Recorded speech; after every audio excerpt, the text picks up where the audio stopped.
great pleasure to introduce our speaker person this evening from Southern California, and his name is DeAndre M from the No Nonsense Group.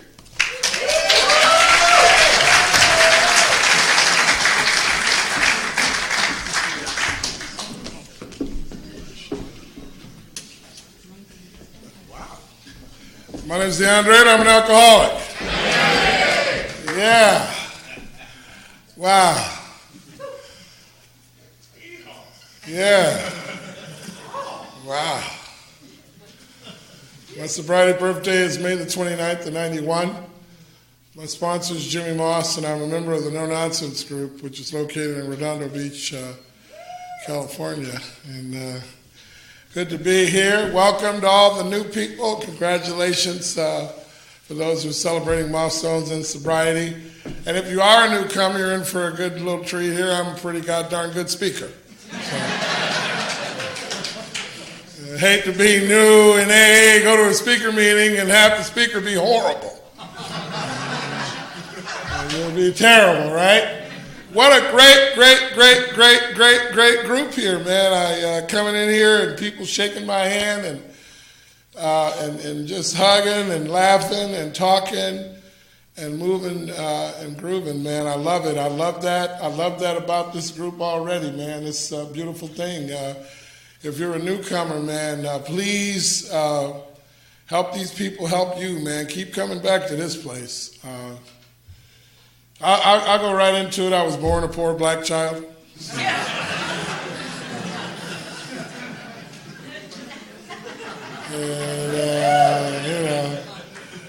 I grew up. My mother. I'm going to watch my language. I don't want to. That's one of the ways you get invited back, is you don't usually. You don't do a lot of cussing and stuff like that. I love the way the men and women are dressed here, those on the committee, and a shout out to Cliff. Does everybody know Cliff? Can you stand up for a second, please? Does everybody know this? Can you clap for him? This guy, he's the only white man I know that can smile better than me. This guy, he got the biggest grin on it. This man has helped me. He called me, he set it up. I was in New York. I had just spoken for the Atlantic group, and I got the call, and I was really excited. He said, we're going to fly you out there, and we ate at Mimi's. Reminded me of my old dealer, Bobo. And just a great guy, man. If you're new, try to find out why this guy is doing what he does. I met his sponsor. A gentleman come up and give a little history. You know what? My story is real simple. I've been sober since my very first meeting of Alcoholics Anonymous so far. So you're not going to hear a lot about my drinking, and it's not because I don't have alcoholism. It's because I'm in recovery. And I have a higher power that keeps me sober instead of wanting to drink. And it wasn't like that when I got here. And I grew up in a neighborhood over there. I grew up in a place called Watts. I tell people I'm from the South Central Los Angeles. And I grew up down there, man, and it was hard out there, yo. And I wound up doing the things that I do. My mother she's the first person I ever saw made alcohol look fun. She used to make this punch with Hawaiian punch concentrate and a wine called Spinata. And when she couldn't get the Spinata, we would buy Tyrolia, which is like the sister wine. And we pour that stuff in there. And she called that combination, she called it son of a bitch. And that's probably the only cuss word I'll use, okay? And she said that this was what worked. And we drank that and we laughed. And they would play Bid Whiz and Spades, which is a card game. And we played that. And they did that. And we cleaned up after the party. And we would fight each other. I grew up with 6 kids. My mother had 6 kids by 6 different men.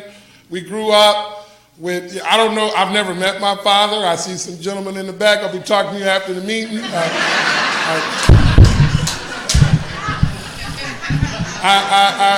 know, and I've worked the steps and I've done what I need to do to make sure I'm just like you, right? And that's all my story is about, is that I'm like you. That when I take a drink, I cannot control or do anything about the phenomenon of craving. I am allergic to alcohol. And it doesn't matter where I'm from or where I think I'm going, you know. And I wound up just drinking and drinking. I wound up living on 5th and St. Julian, which is known as a nickel, is known as Skid Row. And I wound up living down there at the age of 24. And I was willing to sell me, my brother's clothing, and anything I could get my hands on to get that next drink. You know, and I just loved it. I remember the first time I went down there, man, I got off the back of that bus. I felt like that white lady in that movie, The Sound of Music, where she's twirling around on that hill. You know. Because wasn't nobody down there messing with me, and I could drink the way I needed to. You know, and I just got tired of people always conversing about how I got loaded and what I needed to do. I mean, yeah, I was stealing your stuff and everything, but that's different. See? I got to get loaded, you know. And that's what I did. I just did it because it did it to me, you know. Got a great obsession, right? Kind of like a 900-pound gorilla. And making love to that gorilla, man. You ain't done till gorilla done, baby. You can run in and out of here and collect all these different sobriety dates. You can switch sponsors every time you switch feelings. You can come. No, I'm serious. You can come and evaluate the group. You can evaluate me right now. But if that gorilla's not done, man, that's the way it is, you know. And I'm here to share that, you know, John Barleycorn broke foot off in my ass, man. I did...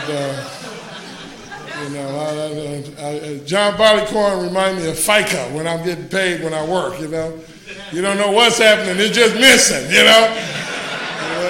And I just remember, like, you know, not being able to deal with it, if that makes any sense. I couldn't, you know, I wanted to be good. My mother raised us, and my brother works for the federal government. I got a sister, she's a postal worker.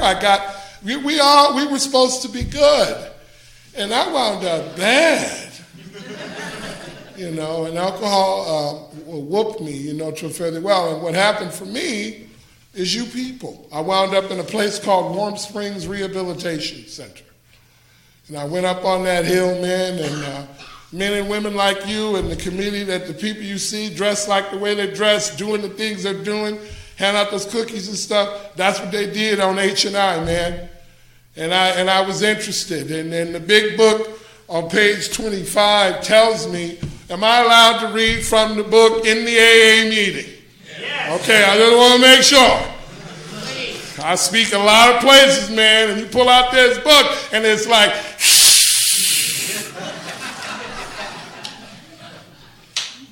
the power of alcohol compels you, you know. And they don't want the book. They don't want the book. They don't want us to use the book. They want us to use the feelings on how do you feel? That's how you're going to stay sober. And our feelings didn't end the flying blind period. This book did. And everybody's high off how they feel. And it's annoying.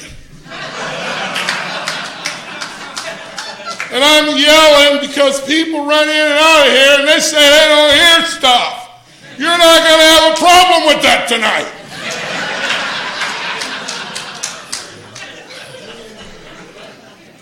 I didn't hear it, you know. The loud black guy from LA was yelling at the top of his lungs that a higher power could help me, and I couldn't hear him. People are not going to believe you. And on page 25, it just says that there is a solution.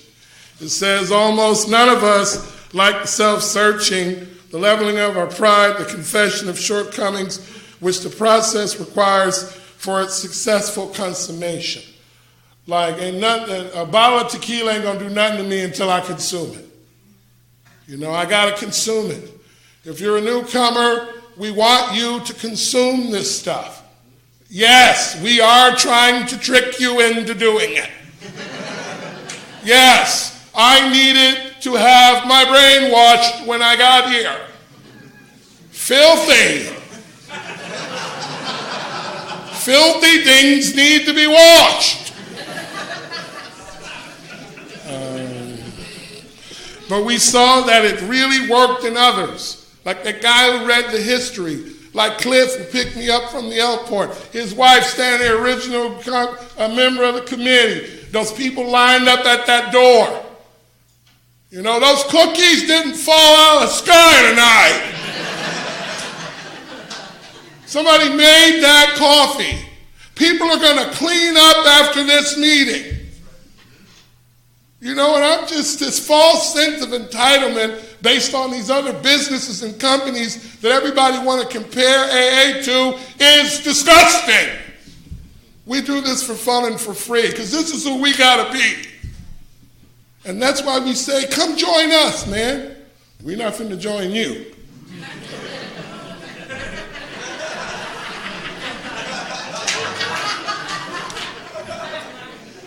My original sponsor told me, we don't want what you have, Bubba, we're trying to get rid of it.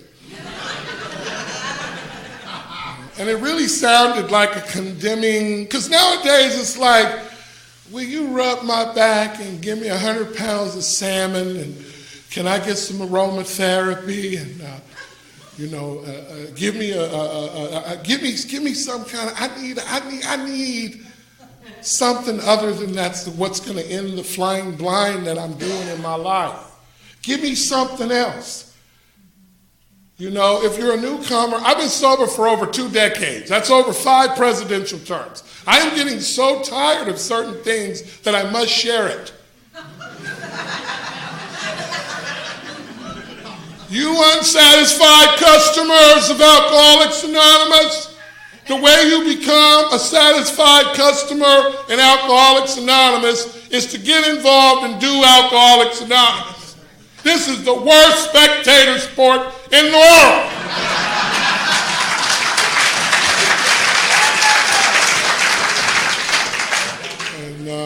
And I mean it.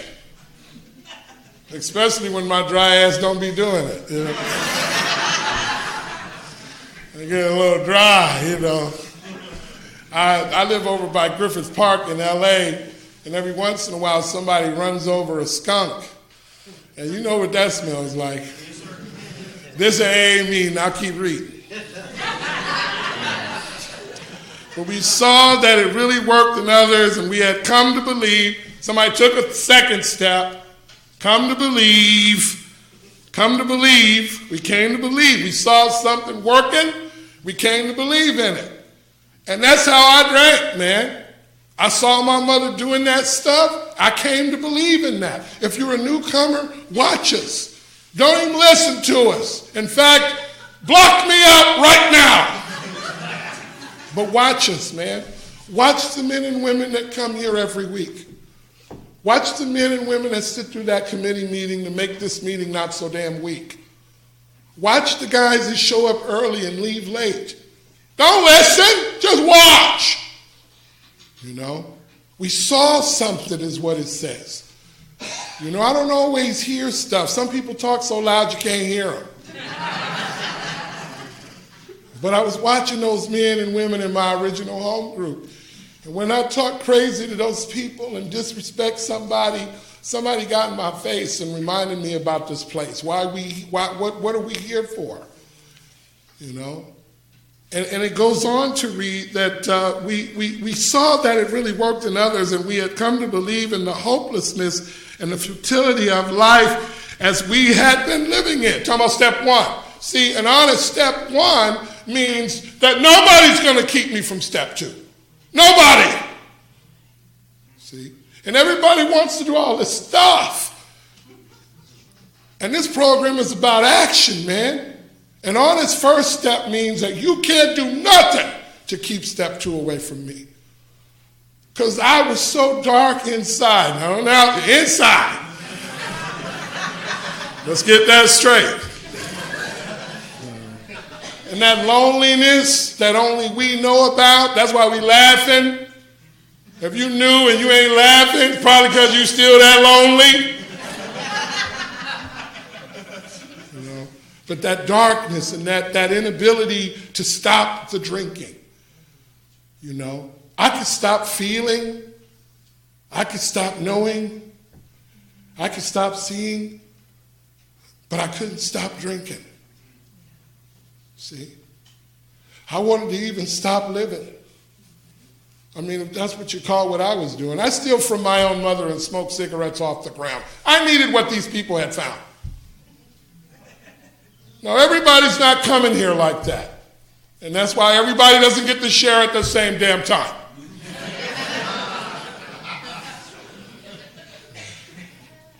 If you're a newcomer, it's just my turn to talk tonight, that's all. And it goes on to say, and this is the reason why I love this paragraph is because of this one. When therefore we were approached by those whom the problem had been solved, there was nothing left for us but to pick up the simple kit of spiritual tools laid at our feet. What does that really mean? That not only do I got to take a first and a second step, but through sponsorship and a healthy group that's going to provide a healthy first step experience for a new guy or gal that gets here, I need you people to walk through the fear of that third step prayer and those columns in that inventory. See? And I can't just find God and then bail. I already had a chance to do that before I met you people, and it didn't work. Now, I'm not getting ready to get into any kind of a 10th tradition breaking jihad with anybody about a higher power. I refuse to go there. But all I'm sharing is in my 4th chapter in my big book, it tells me that no one can fully define God. And I'm very leery of people who can fully define God. They make me nervous. They scare me. And so I bring my behind here to Alcoholics Anonymous. And I'm sharing that AA is not a place to go, it's a thing to do, man. And it puts a little pep in your step. And the next thing you know, you don't really know a whole lot, but it feels like you're in the solution and you ain't even got the answer to all your problems. And when they call you, before they get to ask you, you're already thinking about how to say yes instead of no. And then the next thing you know, you're interested in whether somebody else is going to grow. And that feeling of uselessness and self-pity is going to leave us. Have you ever noticed that self-pity and depression feels the same?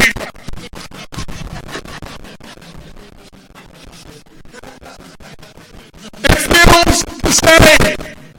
The only way it feels different is to have a different personality going through one of them.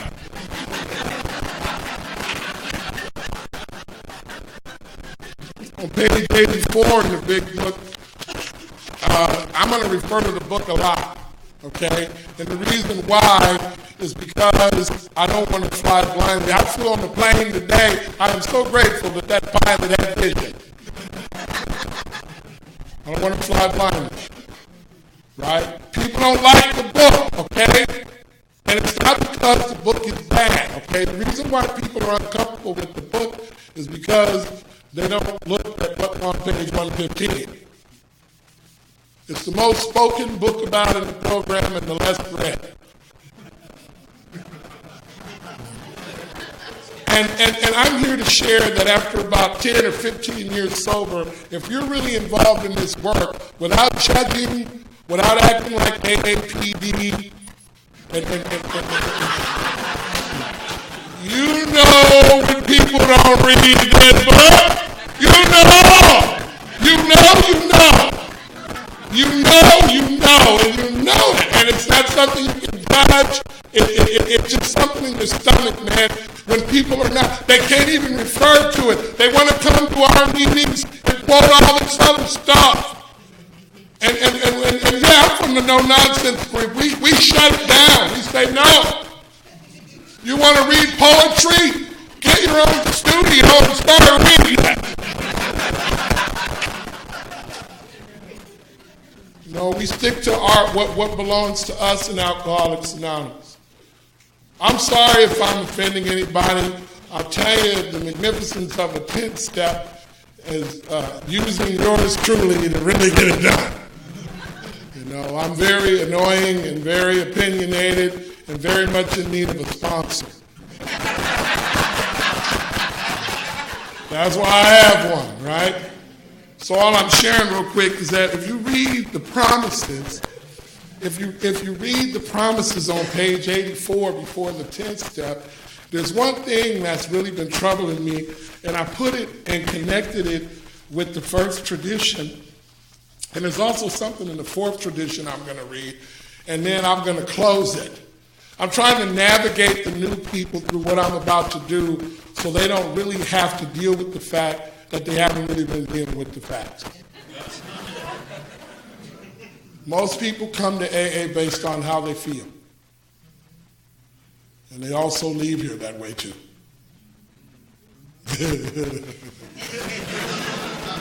See, it didn't satisfy me to tell me that I was just maladjusted to life, that I grew up over in the projects.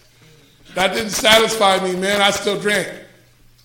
You know, it didn't satisfy me when I started going to school and started working. I done loved jobs in sobriety. It doesn't satisfy me, man. I'm a styrofoam cup with a little hole in the bottom, and no matter what you pour in, it's coming out, baby. Spirituality jumping off right here. See? And I see people rise to the occasion of being amazed about themselves. And that's not what this big book says. When it talks about being amazed in the promises, it says that I'm going to be amazed before I'm halfway through with what? The steps, this program, that committee, these people, that group that's hosting this meeting tonight. I'm going to be amazed that a guy came all the way from Southern California knowing full well that selfishness and self-centeredness is the root of all his trouble, and he got on that plane anyway. See, I'm going to be amazed at the fact that people can come here with 3 days and wind up with over 30 years. I'm going to be amazed that we can get together, man. I'm telling you, the police department in this area, it really don't understand how much of a break they have tonight by having our butts in here.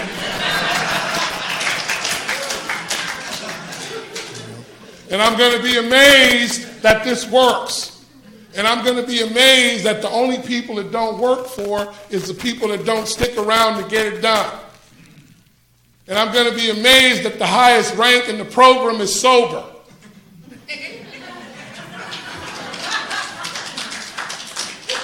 See, I'm going to be amazed about something other than my bankrupt idealist, legend in my own mind, that is insane. I'm going to be more amazed about other stuff besides all of that. And it tells me that in the book, man. I've been known to do exorcism in meetings. But I want to read this one promise that's really been making me really look at my selfishness. It says, we will lose interest in selfish things and gain interest in our fellows. Can I share about that for a little minute? Me and my friend walked into that room that you guys helped us have tonight, and that's not the way I'm supposed to be. Not the stuff I had to make amends for.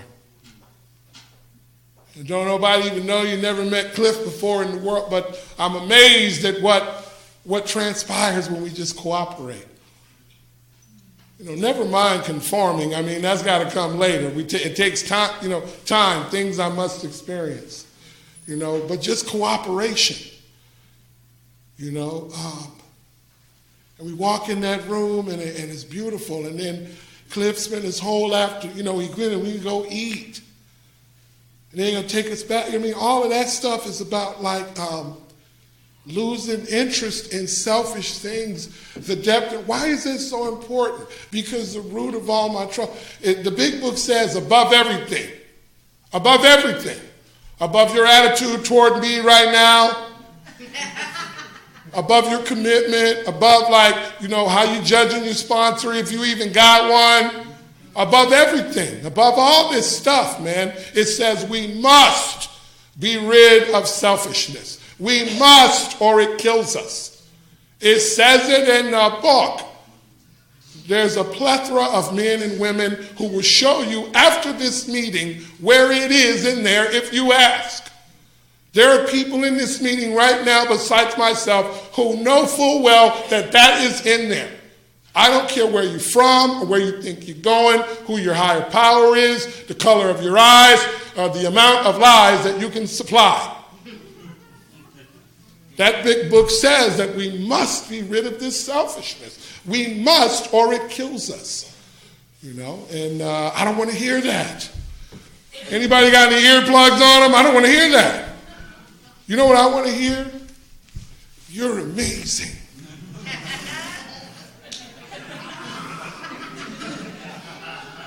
You're amazing. You went and got your hair done. You're amazing.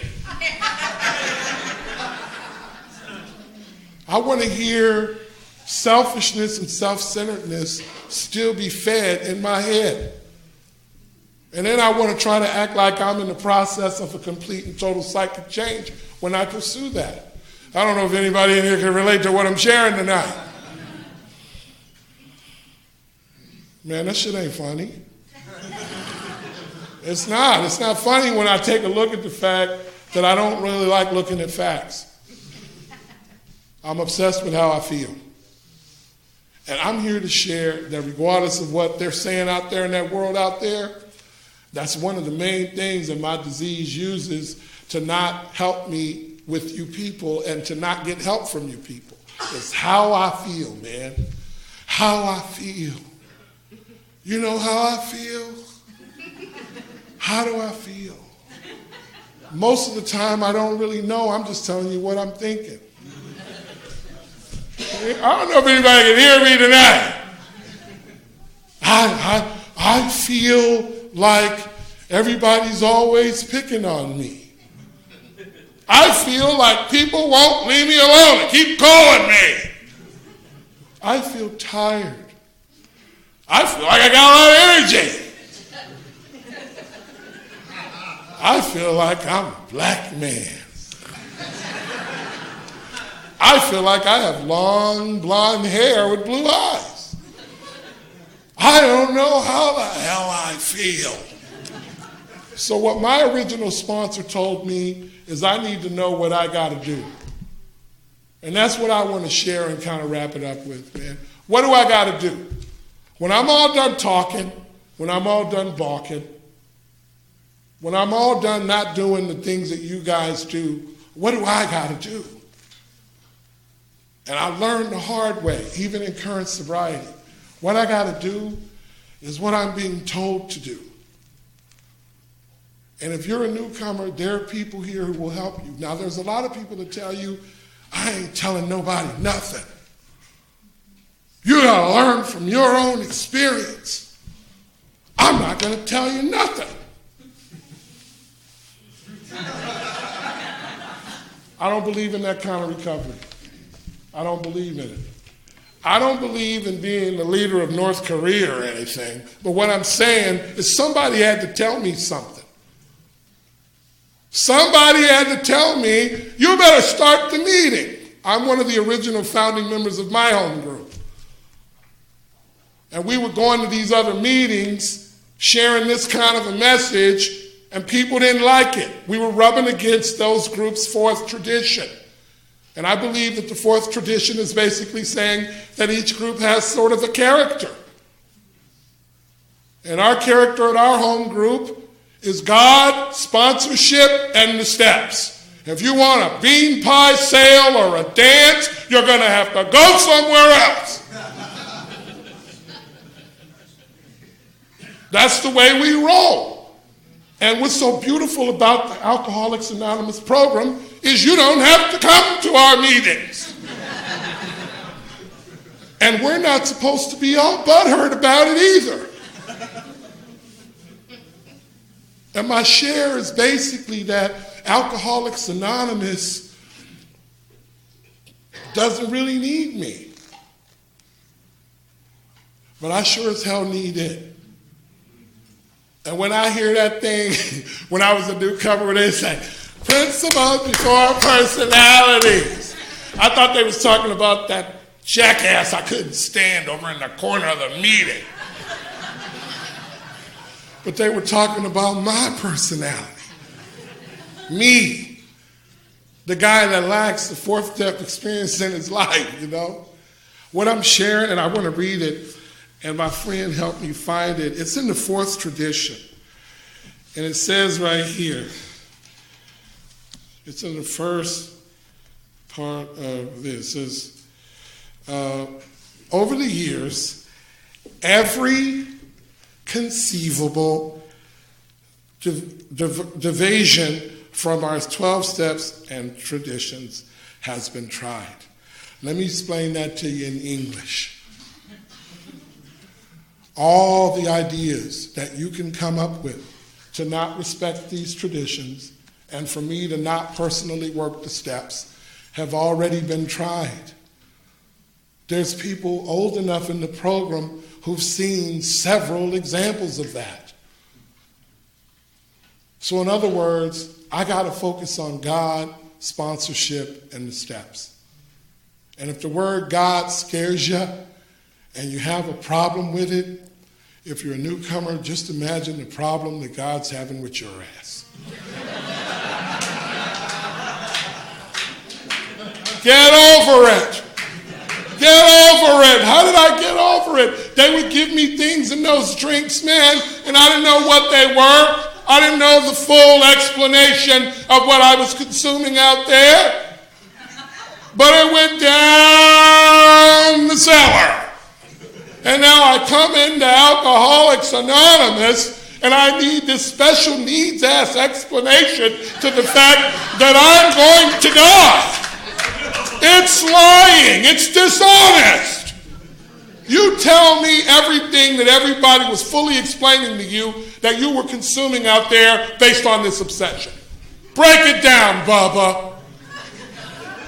And that's the same willingness I had to turn around and use up in here. Nobody had to set me down on the lap and go over how I really, really needed to drink this crap. You know, I was an able volunteer, but I would have been on the committee, metaphorically, of how to kill myself when I got here.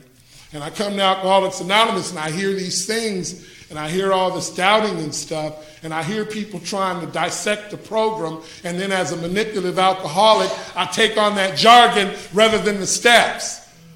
I don't know if anybody's hearing me. There's a lot of traffic in here a little bit.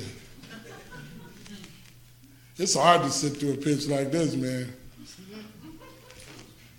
It really is. I've been thinking about leaving several times myself. But I'm an alcoholic, man. And I think people don't really understand that the alcoholic is a very sick person. My big book tells me that before they even get into the steps. And I think people take our sickness for granted because we've been around for a little while and they think they know what's up. And I'm not trying to share anything that I don't have experience in. And I've been sponsoring people before I even took the steps. I mean, that's how psycho I was. I was sponsoring people in rehab, man. I was. We sat up all night and talked about everything we thought we knew about this stuff. But my point is that I was willing to do whatever it took to lift the merciless obsession off my life. And I was willing to do it. And I hear people telling people, you don't got to be that willing. Well, then, you probably won't be hanging around here for over 21 years. That willingness has got to come from somewhere. I get on my knees and ask for it. I really do, because sometimes, it just gets a little salty.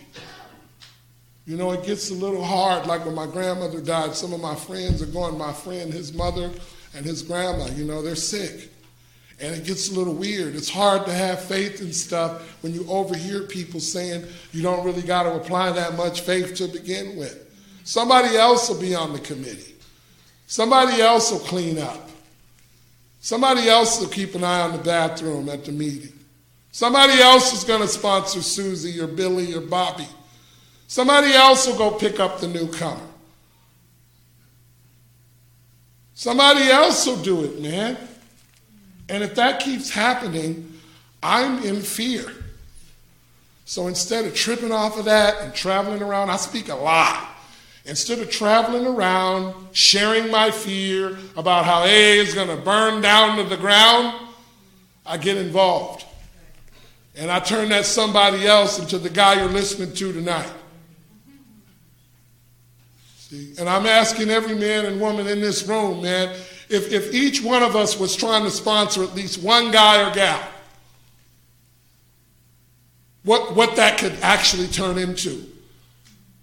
When we're all done judging the people, that a lot of the evaluation I get about my home group that I'm involved in, it's like, they're doing it wrong. They're scaring the new people. Ah! And my response, and I tell my younger friends, is I'd rather be trying really, really hard and do it wrong than be sitting on my butt drunk, stealing from my mom, not doing it at all. My co-founder did it wrong for 6 months, and he told his wife, nobody's staying sober. And she looked at him and said, you are. That's the 100% guarantee of a 12-step call, that you don't leave it drunk. Because if I leave a 12-step call like I'm sort of a counselor who made it through the bullshit, I am a counselor now. I walk like a penguin with a stick up my butt.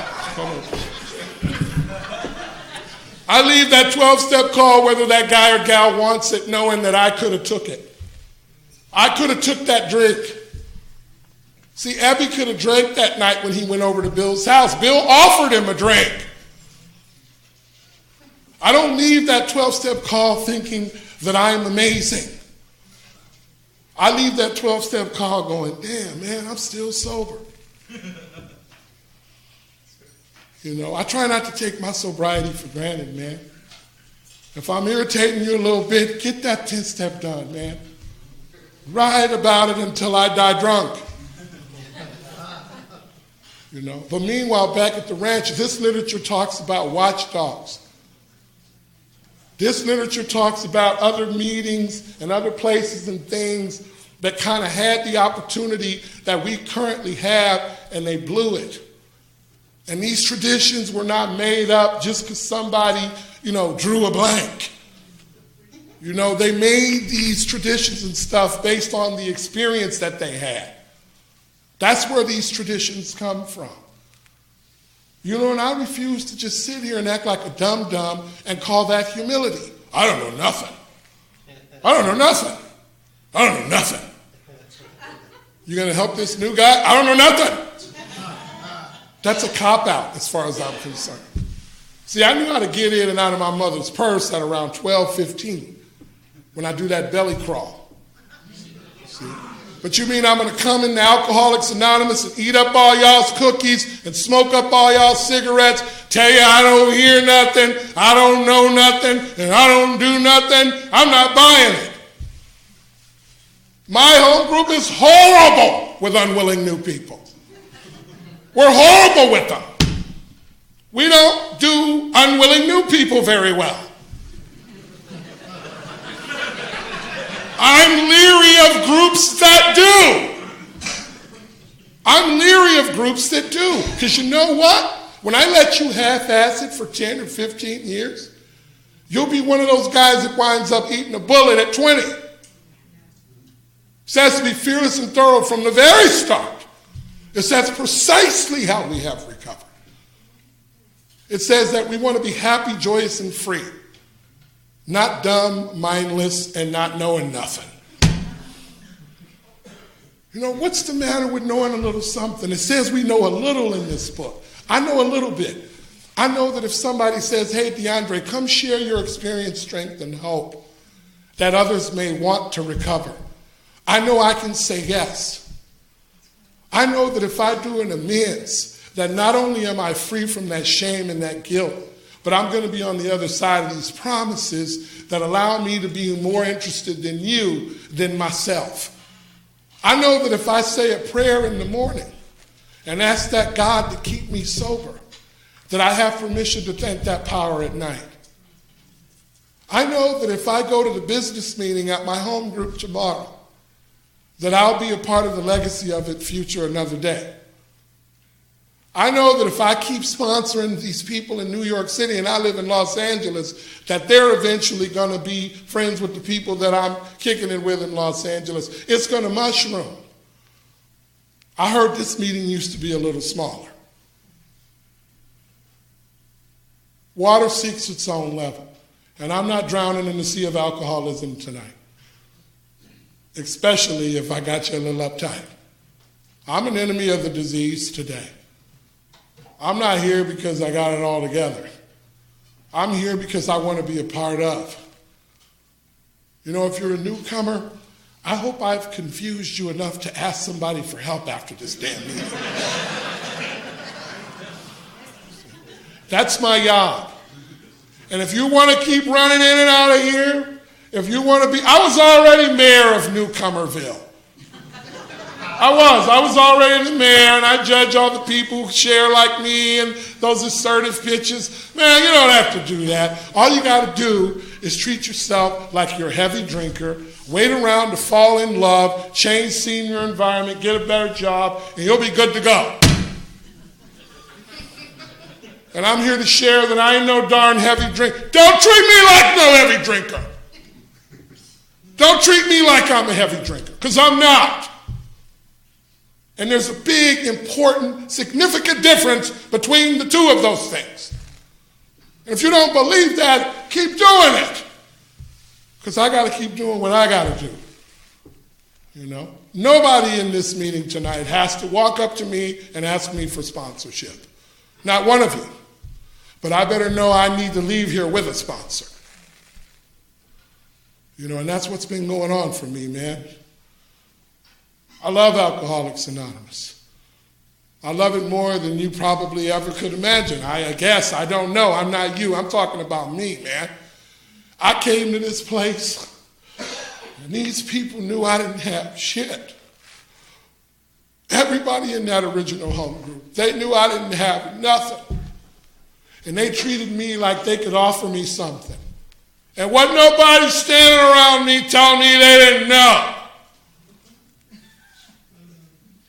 Those men and women were saying, this is how we grow. This is what we do. You know? And this is what you can help us with. I remember one year, I'll start wrapping it up. I know. Everybody just dying to get out of here and work a program.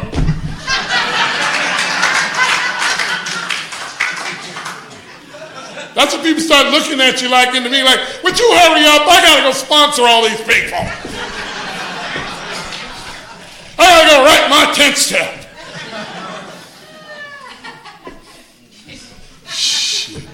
No, but one year I was mad there was an old timer and his wife at the meeting, at the business meeting, and I got mad at these people. I had enough of them. I did. I was tired of these people, and I said, I'm sick of it. You don't know what you're talking about. Sick of it! And then I lost my job that Monday. I lost my job. And I didn't have no food at my house. And I called Doug and Nancy, the two old-timers that I disrespected at that meeting. And Nancy said, I just took bread out of the oven, and we got some spaghetti over here. So we'll see you when you get here. See? That's what we're doing here, newcomer. I don't know what the hell you're doing. That sign says, we care. We know you don't care. It says, we care. We care. The people who set this meeting up. The people that are going to clean that bathroom after this meeting. That's what that we care means. When I first saw that we care sign, I thought it was like the welfare. We care, we're going to give you some food stamps, and we care about your kids. Come on down to the barnyard and get some cigarettes. We care. No, that sign's about the people that have taken the steps, man. The people that are taking our phone calls. The people that are walking us through death and other illnesses. I've seen old-timers dying of cancer sharing this answer.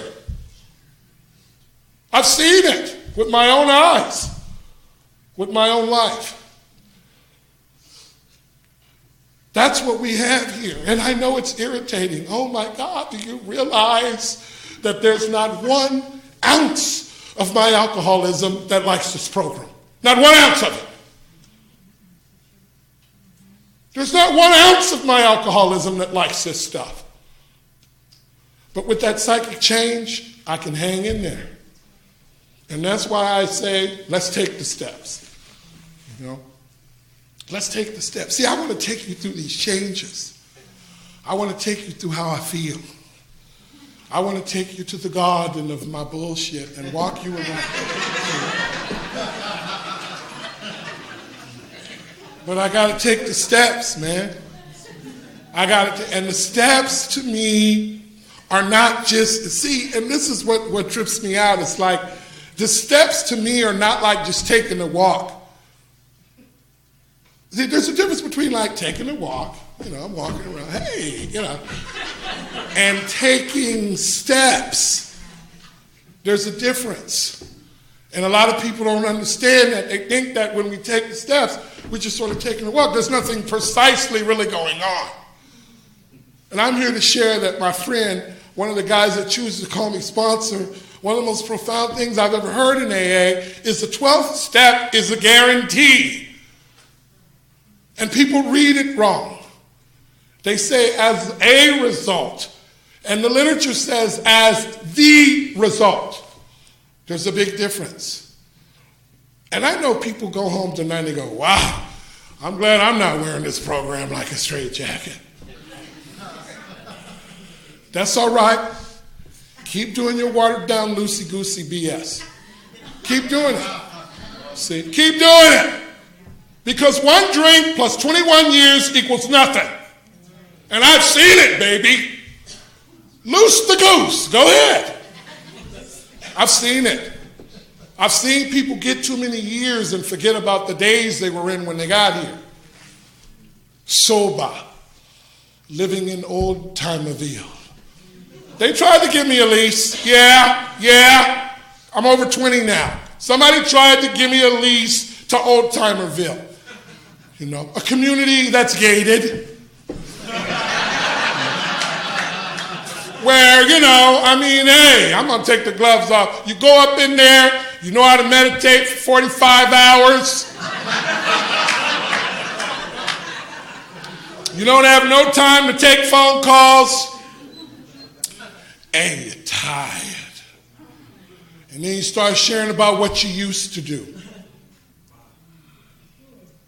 And I'm not some youngster up here just talking out of the side of my neck, man. I'm over 20 years sober. They let me in. I've been behind the scenes. I know what's going on in old-timerville. And I'm not interested. I'm not interested. Sorry. My sponsor was dying and had a newcomer in the next bedroom that was trying. I'm not interested. We will lose interest in selfish things and gain interest in our fellows. We're talking about the women too. And I know that this is going to piss some people off, but I'm going to go ahead and say it. You can email me. You can email me. And here I go. I'm going to share it. The men stick with the men, and the women stick with the women. Yeah. All right. So what do you do with a transgender alcoholic?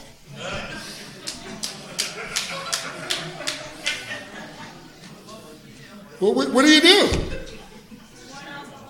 I'd qualify their ass and get them to work the steps.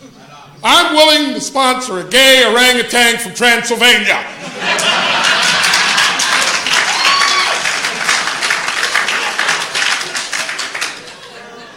If you read the heading over Dr. Bob's story, he says that they say that he worked and helped over 5,000 men and women to recovery. The men stick with the men and women. So who did the blacks stick with in 1992 in Lancaster? The blacks? Because I was the only one I saw.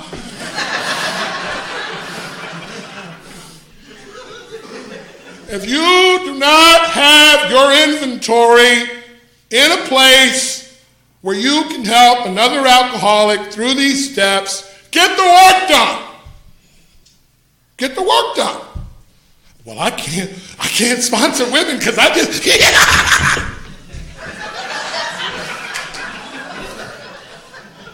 the work done. We need your help. Women do recover.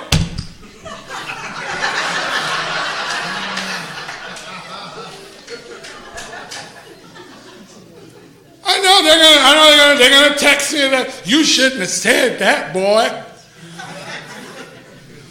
Well, I shared it.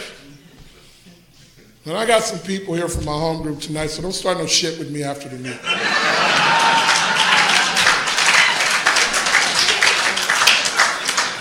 And I'm not that dumb. I've made some friends since I've been here the last couple hours, too. Shit. I love Alcoholics Anonymous, man. I love it, man. I love it. I love it. I love the women in AA. I love the men that come here. You know, I love it, man. And the reason why is because love is an action. Ain't got shit to do with personality. Love is an action. If I really love Alcoholics Anonymous, there's certain things I got to do, man. I got to put up with people I don't even understand, you know. I do, man, because people put up with me. It's not because I'm amazing. People put up with me, man. How can the guy that steals from his own mother talk about who he's going to help when it comes to his own brother? How can a man do that if they claim that they've done a thorough, honest inventory?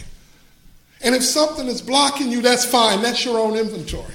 But I read somewhere in here about being a channel of thy peace. See? Somewhere I read in a declaration of some sort that it says where anyone, anywhere reaches out for aid or help, I want the hand of AA to be there. And for that, I am responsible. Somewhere I read that.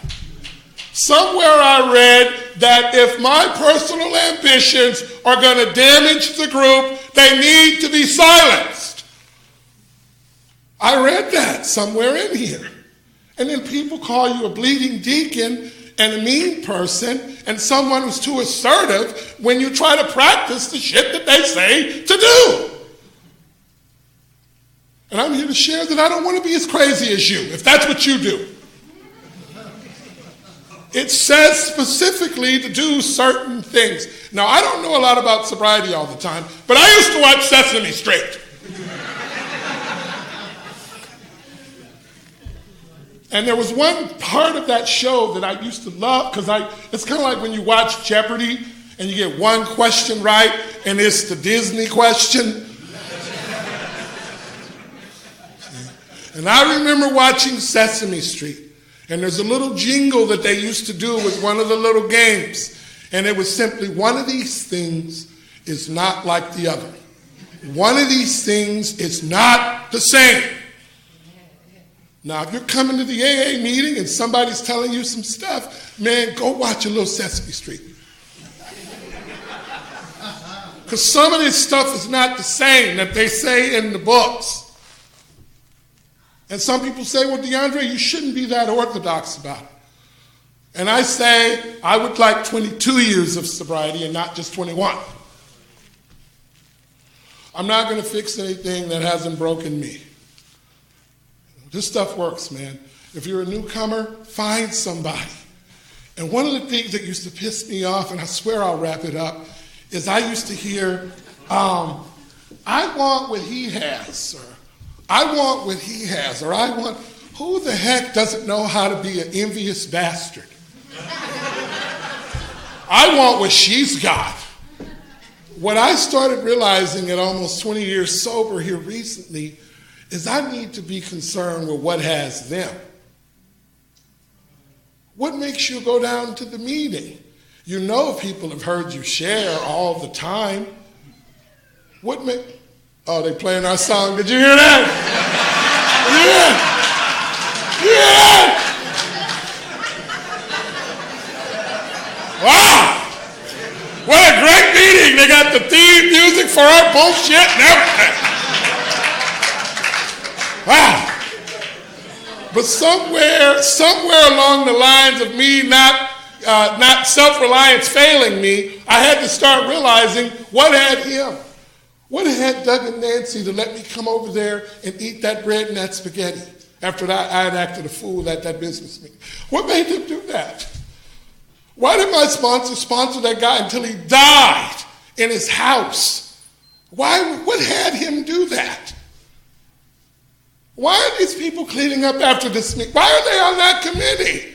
I hear they argue about stuff. In my own group, we had a debate over the scoops of coffee we were going to put in the maker.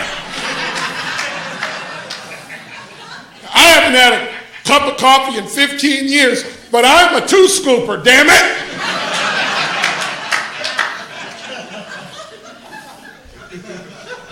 And I'm saying, like, why are these people laughing? I'm miserable! I had to ask myself that kind of stuff. Keep coming back for what? So some creepy person can hug me?